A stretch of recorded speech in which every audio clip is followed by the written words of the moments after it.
باللہ من الشیطان الرجیم بسم اللہ الرحمن الرحیم والمطلقات يتربصن بأنفسهن ثلاثة قروء ولا يحل لهن أن يكتمن ما خلق الله في أرحامهن إن كن يؤمن بالله واليوم الآخر وبعولتهن أحق بردهن في ذلك إن أرادوا إصلاحا ولهن مثل الذي عليهن بالمعروف وللرجال عليهن درجة والله عزيز حكيم۔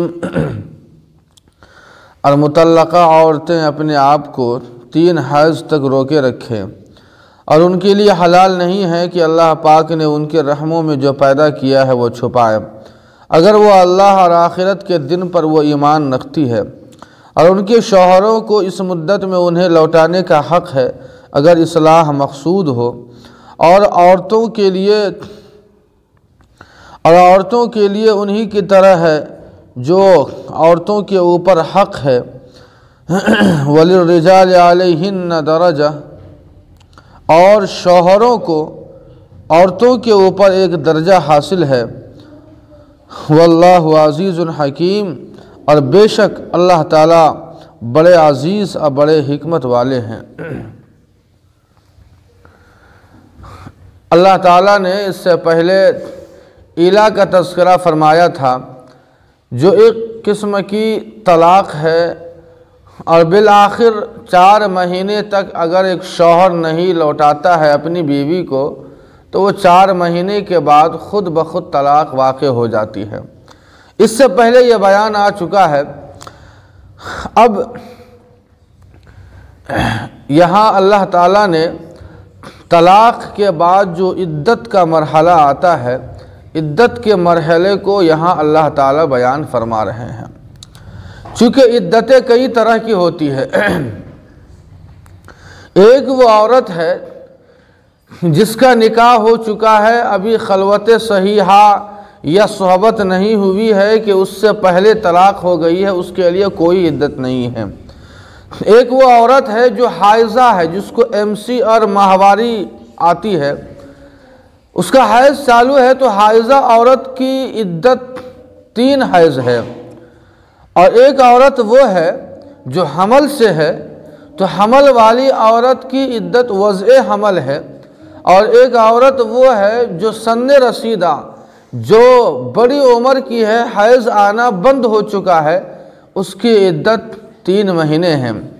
یہ ساری تفصیلات ہے عدت کے تعلق سے۔ اللہ تعالیٰ نے یہاں عدت کا مقصد بیان فرمایا ہے کہ آخر عدت کیوں مشروع ہے شریعت کے اندر۔ اللہ تعالیٰ نے شریعت کے اندر عدت کو مشروع اس لیے فرمایا تاکہ نسل کی حفاظت ہو سکے، کہ آخر بیوی کے رحم کے اندر جو بچہ ہے، آخر وہ پتہ چلے کہ آخر رحم خالی ہے یا مشغول ہے، کہیں ایسا تو نہیں ہے کہ پہلے شوہر کی کچھ امانت ہے۔ نسل کی حفاظت مقصود ہے، یہی عدت کا مقصد ہے۔ اللہ تعالیٰ نے عورتوں کو ہدایت دی ہے کہ اگر تمہارے رحم کے اندر تمہارے شوہر کی کوئی امانت ہے تو تم اسے ظاہر کر دو، اسے چھپاؤ نہیں، یہ چھپانا یہ بڑا گناہ ہے۔ لہٰذا اگر کوئی چھپا رہی ہے تو واقعتاً یہ امانت میں خیانت کرتی ہے۔ اللہ تعالیٰ آگے بیان فرماتے ہیں وَبُعُولَتُهُنَّ أَحَقُّ بِرَدِّهِنَّ فِي ذَلِكَ إِنْ أَرَادُوا إِصْلَاحًا۔ یہاں اللہ تعالیٰ نے طلاق رجعی کا حکم بیان فرمایا کہ اگر کوئی شخص اپنی بیوی کو طلاق رجعی دے تو عدت کے اندر شوہر کو لوٹانے کا حق ہوتا ہے، رجعت کرنے اور رجوع کرنے کا حق ہوتا ہے۔ رجوع کرنا عملاً بھی ہے، قولاً بھی ہے۔ قولاً تو یہ ہے کہ شوہر اپنی بیوی سے کہہ دے کہ ہم تمہیں لوٹا رہے ہیں، یا وہ بات پیار و محبت کی بات جو ایک میاں بیوی کے درمیان میں ہوتی ہے وہ کرے، یہی لوٹانا ہے۔ اور عملاً یہ ہے کہ وہ کام جو ایک میاں بیوی کے درمیان میں ہوتے ہیں، شوہر وہ کام کا ارتکاب کر لے تو یہی رجوع اور رجعت سمجھا جائے گا۔ اللہ تعالیٰ بیان فرماتے ہیں کہ طلاق رجعی کے اندر عدت کی مدت میں شوہروں کو یہ حق ہے، لیکن شرط ہے کہ اگر اصلاح اگر مقصود ہے، اگر اسے پچھتاوا ہے کہ میں نے طلاق دے کر غلطی کیا ہے اور وہ اصلاح کی نیت ہے، اچھی نیت ہے، تو وہ لوٹا سکتا ہے۔ لیکن اگر عورت کو پریشان کرنے کی نیت ہے تو یہ اچھا اور یہ درست نہیں ہے۔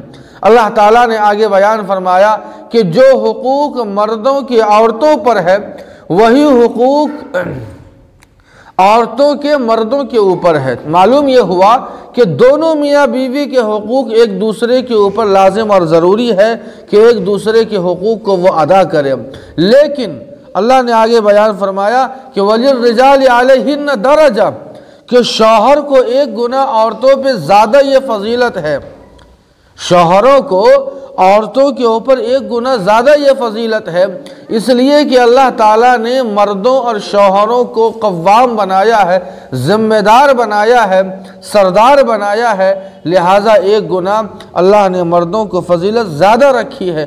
لیکن عام جو انسانی حقوق ہے، جو عام انسانی حقوق ہے، وہ عام انسانی حقوق میں میاں بیوی دونوں برابر ہے، لیکن جب گھریلو انتظام کی بات آ جاتی ہے تو اس اعتبار سے شوہر کو اللہ نے ایک گنا درجہ زیادہ دیا ہے، وہ عورتوں کے اوپر زیادہ دیا ہے۔